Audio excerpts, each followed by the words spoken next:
Inumpisahan nyo, tatapusin ko. Ito ang pagbabanta ng dating child wonder at actor na si Nino Mulak sa di umano ay pambababoy sa kanyang anak. Nagulantang ang buong social media dahil sa naging pasabog na eskandalo hinggil sa nangyari sa gabi ng GMA Night Gala 2024. Ito ay nag-ugat sa isang blind item na di umano may isang actor na pinagsamantalahan ng dalawang gay executives ng GMA Network. Naganap umano ang pangyayari pagkatapos ng GMA Gala 2024. Sa pamamagitan naman ng isang Instagram story, isiniwalat ni Ogie Diaz ang hinggil sa nangyaring eskandalo noong gabi ng GMA Gala 2024. Ayon kay Ogie, nagmakaawa pa umano ang aktor sa dalawang gay executives na tigilan na siya dahil hinahanap na siya ng kanyang nobya. Na trauma umano ang baguhang aktor. At ang nasabing baguhang aktor at biktima ay walang iba kundi si Sandro Mulak. Tinukoy na rin ang dalawang salarin na sina Richard Dodi Cruz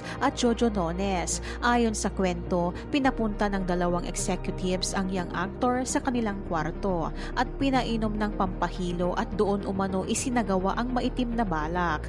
Nakatakbo lamang umano si Sandro matapos kumatok at pumasok ang isang crew upang maghatid ng alak. Sa Facebook, nanggalaiti sa galit ang mensahe ng misis ni Nino at stepmother ni Sandro na si Dayan Abby Tupas sa mga taong nang walang hiya sa anak. Anya, gagawin nila ang lahat para makamit ang hustisya at maparusahan ang nambaboy sa kanilang anak.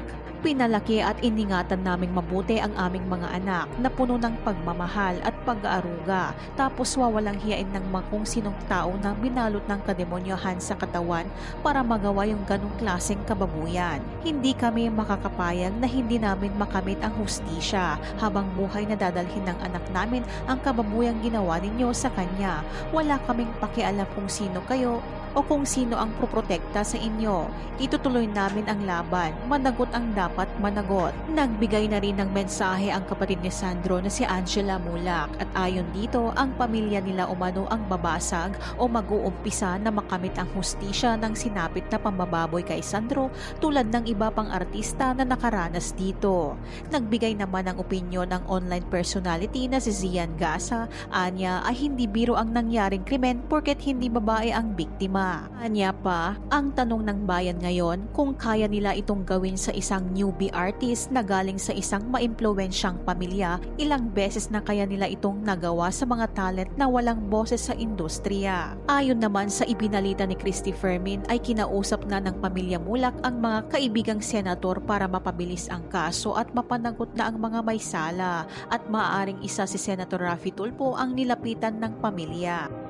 Hintayin po natin mga kapatid kasi malapit na po, nakahanda na po ang mga abogado ng pamilya Mulak.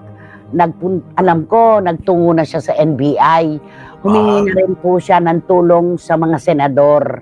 Ito po ay makakarating sa pinakarurok ng issue na inaasahan natin. Sabi nga natin, ang bawat palayok talaga may kalapat na takip. No? Yun. Ayan, hintayin po natin yan mga kapatid.